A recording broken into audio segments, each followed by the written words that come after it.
The Flash sped into movie theaters, but is it something that you should see with your family? Stay tuned to This, That, and Theology and find out. You're watching This, That, and Theology, helping you apply your worldview in the world around you. Superhero movies used to be something of an anomaly when it came to moviegoing. In the late 70s, when Superman came out, the tagline was, "You will believe a man can fly," because that kind of special effect was almost unheard of. Today, special effects have come so far that we can show something like Barry Allen's The Flash in a sort of believable manner, even slowing down time so that we can see the Flash move even when the rest of the world doesn't. This ability to tell these stories with the special effects doesn't necessarily mean they're great movies. In fact, we're in something of a glut of superhero movies. They seem almost commonplace. Instead of the Flash being something extraordinary, it seems something just kind of normal. In addition to that, because comic books have such a huge volume of stories to be told, most of the stories that you see once you hit the cinema are stories that have already largely been told. In The Flash, we're seeing a variation on the Flashpoint saga, where Barry Allen realizes that he can go back in time and save his mother. If you're not familiar with Flash's origin story, Barry Allen's father is in prison wrongly for murdering his mother.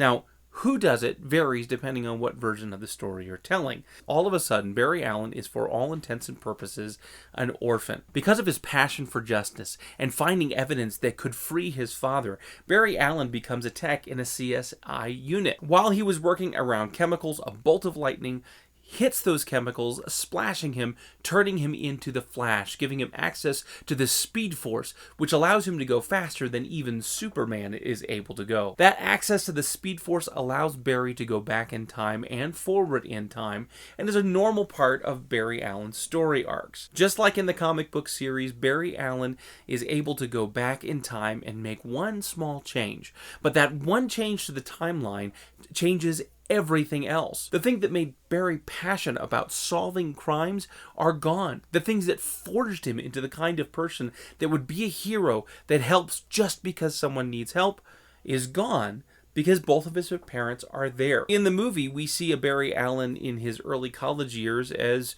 spoiled, kind of goofy, not really with any kind of purpose, and certainly not working as an intern for the police department where he could get struck by lightning to turn into the Flash. Just before he goes back in time, Barry Allen has a conversation with Bruce Wayne, otherwise known as Batman.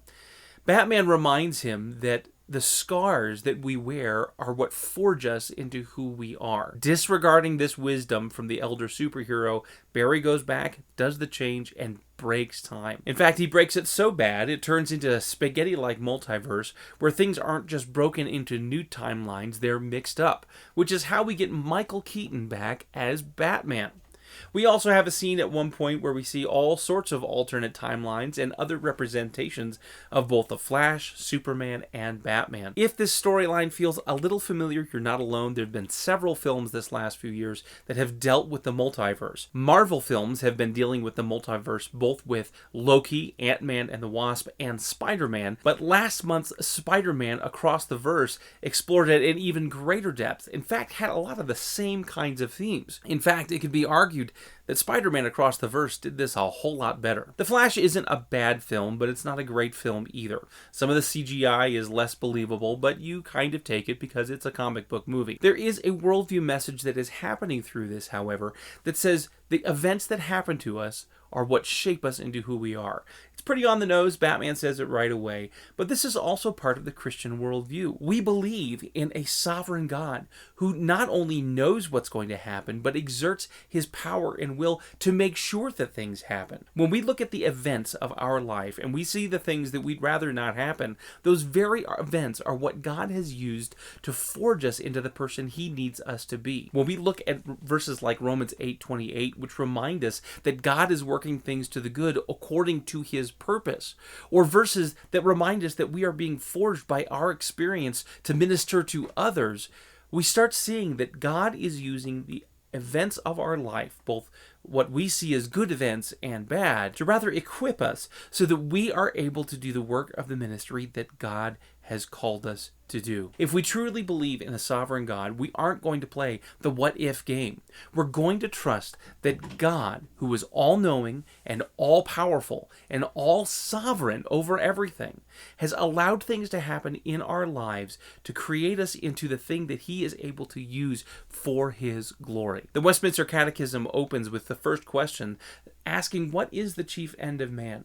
And the chief end of man is to glorify God and enjoy him forever. The very thing that may be causing you grief today is the thing that God is using to forge you into the tool to bring him glory in the lives of those around you. You never know how your story is going to impact someone else because they see how God has worked through you. DC films have always had a little bit of trouble translating the incredible storytelling they're able to do with their animated films in their live action films. There is some controversy around the lead actor Ezra Miller, but inside the film itself there's not a whole lot of LGBTQ messaging. In fact, there's almost no sexuality in this film at all, other than a brief line about the fact that the Flash is not experienced. You need to make the decision for yourself whether you take your kids to see this film. It's not bad, it's not good, it's somewhere in the middle. Sometimes we have movies like that, regardless of how big budget films they may be. You've been watching This, That, and Theology. Hopefully this has been helpful to you. If it has been, make sure you like it, give a thumbs up, subscribe to the channel, also leave a comment if there's something in particular that you find helpful. You can also see reviews on our website, thisThatandtheology.com. I'll see you next time. I hope you have a great day.